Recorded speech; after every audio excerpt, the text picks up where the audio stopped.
Recently, Sonic and the Blade of Courage, the new manga for Sonic, has gotten a lot of attention on Twitter because its newest chapter had this big action scene with this cool monster, and Metal Sonic was in it, and he had a cool fight scene, and it was honestly just really sick. I know from the title of this video, it probably looks like I'm chugging the haterade over here, and I am not the biggest fan of this manga, but I can admit when it does something objectively awesome. Anyway, the reason I'm talking about this is that there's been a new round of discourse about Blade of Courage ever since. I have seen a ton of the usual Blade of Courage is better than IDW Sonic, but this time there's a new thing to actually talk about. A lot of people really want Blade of Courage to be canon. And as usual, the entire Twitter discussion is just completely ridiculous and stupid, and it actually got annoying enough that I decided to finally talk about it. I've had a lot to say about Blade of Courage for a little while now. Mostly about how the fandom treats the manga and how they talk about it, and how, honestly, people are pretty terrible about it. As seemingly one of the few people in the room who can see what's really going on here, I kind of feel the need to speak up.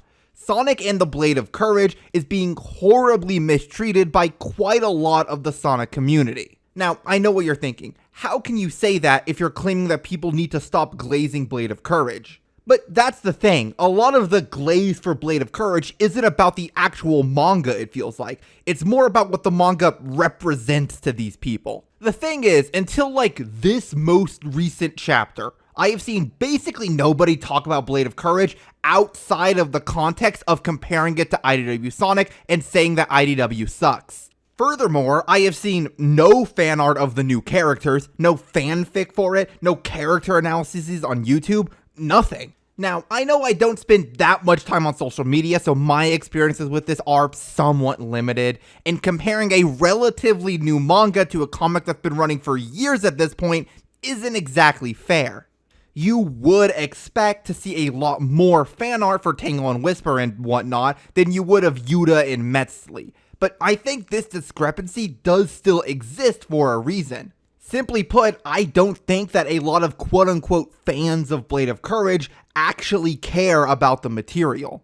And I know that's a very strong claim, but the thing is, I've just had multiple arguments with people who glaze the ever-loving crap out of Blade of Courage, and not once have I heard them give a specific thing that they like about the manga. It's always just something vague like, it's peak, or it actually gets Sonic's characterization right. And no, saying that the characterization is better is not a specific thing, because these people will never clarify what they mean by that. I have asked them for specific clarification on that several times in these conversations, and they never give me any answers. If you ask an IDW fan what they liked about the comic, they can gush to you about the characters and the stories that they enjoyed, how much those stories meant to them, and the themes and the character arcs at play. No one does this for Blade of Courage. I'm aware that this isn't a fair comparison because it is a lot newer and it has far less material. But you can't use that argument if you're one of the people saying that the manga has already surpassed IDW. If somebody is going to act like it's already better than IDW as a comic has ever been, I'm going to compare the two of them on even ground. And I'm sorry, but Blade of Courage does not come out favorably in that comparison. I think the thing that's most revealing about this is that I saw people saying this kind of stuff from like the very first chapter. Like, guys, I'm sorry, I've read the manga, it's not that good. Currently, Blade of Courage seems to be at the center of one of the stupidest debates in the Sonic fandom, the dreaded JP purism I discussed in an earlier video.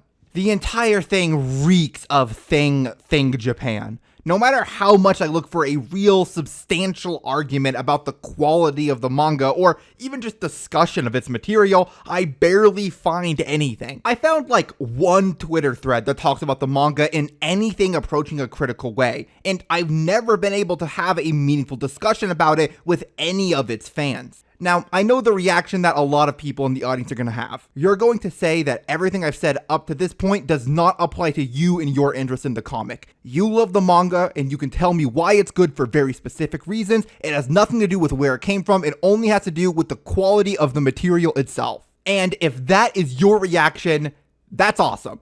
Genuinely, please leave a comment talking about why you love the manga. Hell, make a whole video about it. There is nothing I want more than people talking about this manga on its own merits. I want to see people discussing the Blade of Courage as a piece of art instead of seeing how they can use it as a weapon against a comic that they happen to not like. My entire thesis here is that conversation around the Blade of Courage is being damaged by people who don't actually like the manga that much or care that much about it as a piece of art and only want to use it to push their agenda. The one thing that helps push back against that problem more than anything is people actually discussing Blade of Courage in a critical and helpful way. All I'm trying to do right now is point out that there is a problem. There are a lot of people for which this manga is just a part of the agenda. That's about all I have to say about the people being insane on Twitter, which is always a thing happening. But there is another point that I want to talk about. So, why isn't the Blade of Courage canon? The main reason why certain Blade of Courage fans want the manga to be canon is so that they can claim that it is the real version of Sonic content and that IDW is slop that can safely be ignored. In their minds, the decision to make something canon has little to do with whether or not the overall franchise would benefit from something being canon, or even if a product itself would be made better by being forced to operate under the mandates of canon.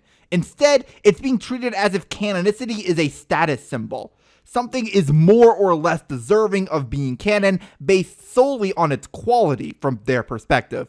And since Blade of Courage is clearly better than all of the West slop Flynn and his evil cabal are making, it should clearly be the most canon thing ever. This way of approaching canonicity is unfortunately as silly as it is common. This was the main motivation for a lot of debates in the past about whether or not IDW was canon, for instance. But whether or not something should or should not be canon comes down to two major factors that have nothing to do with quality.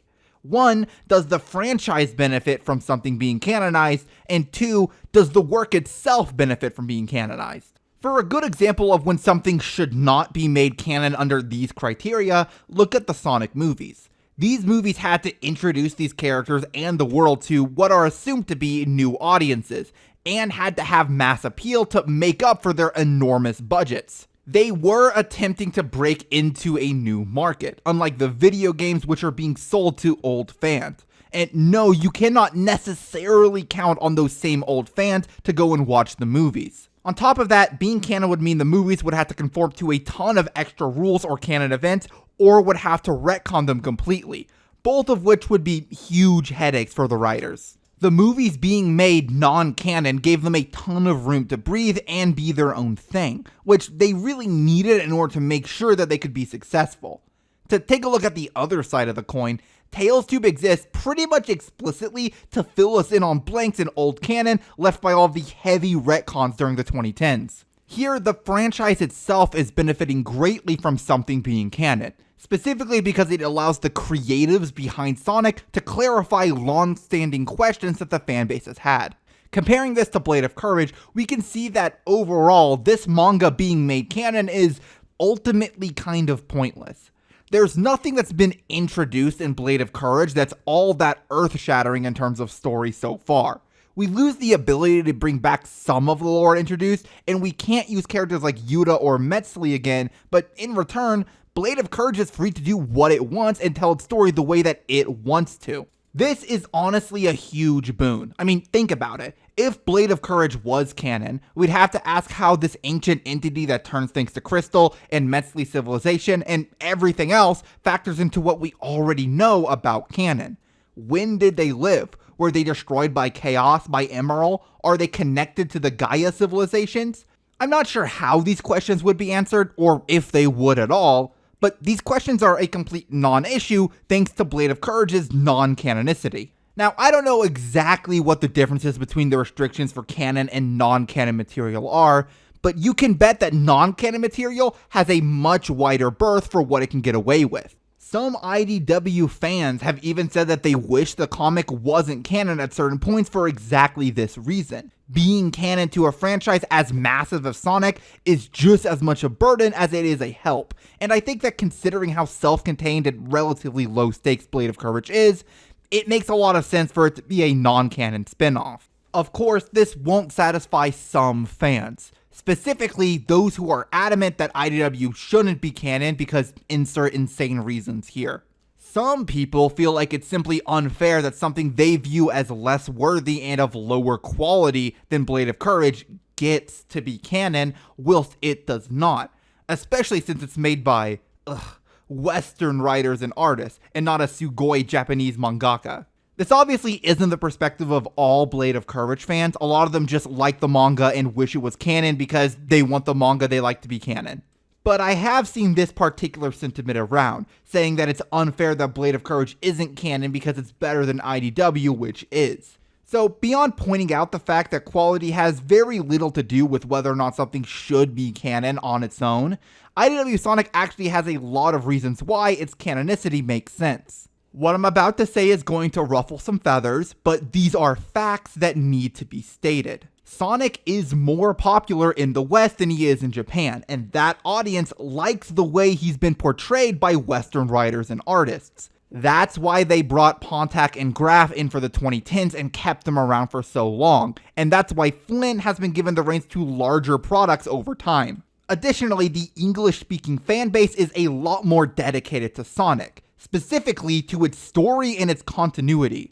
There's a reason Archie Sonic was the longest running comic based around a video game character ever, and there hasn't been a long running, successful Sonic manga for anywhere near as long. They didn't keep paying for and printing Sonic comics out of pity. They did it because the comics were popular and the fan base wanted more. And they specifically wanted more of the in-depth storylines the comic had to offer. There is a significant audience that wants not only more Sonic stories, but who care about them deeply enough to obsess over things like continuity and canon and all that jazz. The fan base for the comics cares so much that there are still people throwing a fit over the fact that the Freedom Fighters aren't canon. And they never will be. Furthermore, IDW Sonic being canon to the games actually does provide something to the franchise, but it's gonna take a bit of a long walk to get there. From what I can tell by looking back at everything, at the time of IDW's creation, it was kind of vague if they were or weren't canon or not. Statements from Flynn, the main writer of the comics from back then, state that the comic was inspired by the games, but that it wasn't canon to them. Essentially, the games were canon to IDW, but IDW didn't supersede anything that happened in the games, which makes sense. However, things slowly started to change a little bit. The Sonic community shifted over time, and the direction the franchise had been headed during the 2010s became less and less popular. Sega eventually decided that the best strategy for Sonic as a franchise was to have a more connected brand identity. The old strategy of throwing things at the wall and seeing what stuck, canon or not, wasn't working with the fanbase Sonic had anymore. Sega decided to put more focus on continuity, and this shift in perspective coincided with the creation and release of Sonic Frontiers. This is about the time that IDW being canon became like official, as a broader move to fit Sonic material into a solid continuity as a part of establishing one single brand identity. I believe Tales 2 was also created around this part of the timeline. The point is, IDW being made canon was done for a specific purpose, to tie this massively popular part of the franchise closer into the games, instead of being this weird splinter outcropping thing that just hung off of the franchise's body like some kind of fungus or something. With all of that said, I do want to say that the most convincing argument I've heard for Blade of Courage being made canon is that there's nothing about it that contradicts canon as it stands right now. There are a few details that I mentioned earlier that would need to be ironed out, but those are kind of small potatoes. While being canon would have put a bunch of additional restrictions on the creation of the manga, I'll be real, Sega seems a bit overprotective with what's allowed to be canon these days. When I say that Blade of Courage not being made canon was what was best for the manga, I say that looking at how things are now, not how I wish they were. If Sega was just a little more lenient, I doubt the restrictions could have been harsh enough to become an issue in the first place. A lot of this really is a problem Sega is making for themselves. We've covered most of the periphery stuff, but since we're here, I should probably tell you what my opinion on Blade of Courage itself is. As much as I've come across as very negative towards Blade of Courage in this video, or at least I feel like I probably have, I actually do think there's a lot to like about this manga. Obviously, the art is amazing, that's not even up for debate. The writing of the manga is what's in contention here, and it's good. The manga chapters are all really fun to read, and there is a lot of good stuff in here. A lot of the individual stories that they tell are really heartfelt and sweet. I really remember liking the story with the big snakes. The big snakes were cute. Metzli's a really great addition. I like just about everything about her character. Her banter with the rest of the cast is top notch as well. It's overall great, honestly. I really love to just watch the main cast interact with each other and other people. Well, mostly Sonic and Metzli interacting with people. I think now is a good time to bring up the biggest issue I have with this manga, and really the only thing that I think is wrong with it. The main protagonist, Yuta. His whole thing is that he likes to make people smile, and he's like really slow because he can't stand not helping someone in need. Get it? Because like Sonic's fast and he's like a foil to Sonic or something. Yuta is honestly just a nothing character. Before you go typing in the comments, I'm aware of all of the depth with him, by the way. I get that he's a kid who's coming into his own and slowly becoming more confident in himself and all that. It's just, that isn't enough to make me interested in a character. Yuta very much feels like a blank slate. Someone the audience is supposed to project their own feelings and desires onto. And that character archetype has never once worked for me. I honestly find myself relating more to and being far more invested in Metzli or the random golem that they run into, or honestly just about any other character in the manga besides him. Which is an issue because Yuta's growth is like the emotional core of the manga. All of the little side stories that they have on the way are fine, but they're thematically linked to Yuta's growth. That's what it's all building towards. It's really hard to stay interested in a manga when the main thrust of its story centers around a plain slice of white bread. This also makes Sonic's constant speeches about how super awesome special Yuta is a absolute chore to read. Like, Sonic, aren't you friends with Cream and Amy? Haven't you already met kids that are super sweet and nice and try to help everyone? What makes Yuta so special? Realistically, the answer is nothing. He just has to be special because he's the audience surrogate for all the young boys reading the manga. I also really don't like Shadow in this manga. For the record, Eggman and Tails are great. Tails especially. Him being a low-key stalker is kinda hilarious. But Shadow is just awful. Like, why is he suddenly aggroing onto this literal elementary schooler? I get that Shadow is a hard ass and all, and sure, he sees Maria and Yuta or whatever, so he's trying to protect him, but I'm just really sick and tired of Shadow showing up and giving Sonic a hard time for like no discernible reason. Why is he working with Eggman? Isn't his whole thing trying to protect the planet? Why would he ever work with the guy trying to kill everyone? Maybe there's gonna be a reasonable explanation for this, but until that point, I reserve the right to be annoyed by Shadow having incomprehensible character motivations. I'm really just tired of writers pretending that Shadow has had basically no development in his character. He has no reason to treat everyone like complete garbage all the time, always. His main character motivation is, again, protecting the Earth and the people on it. I'm tired of people writing him like he has no altruistic motivations. As much as I'm complaining about all of this, it's also like not that big of a deal. I mean, it is kind of a big deal. I am fundamentally not that interested in the main character of the story because he has no personality. But like the rest of the writing is strong enough that I at least don't feel like I waste my time with any chapters of the manga. It is a fun read. I like it. It's like a solid 7 out of 10 probably. One last thing I want to talk about in this video before I go. A while back, I talked about the two different versions of Sonic that tend to float around. Sonic as a flawed person who we can watch grow and change, and Sonic as this already perfect guide who only exists to help others along their emotional journeys. I think that was in the IDW is good video, or maybe it was the Japanese Sonic video. The point is, when I read this manga, I can't help but feel like I would care so much more about it if Sonic was just the main character instead of this stupid kid.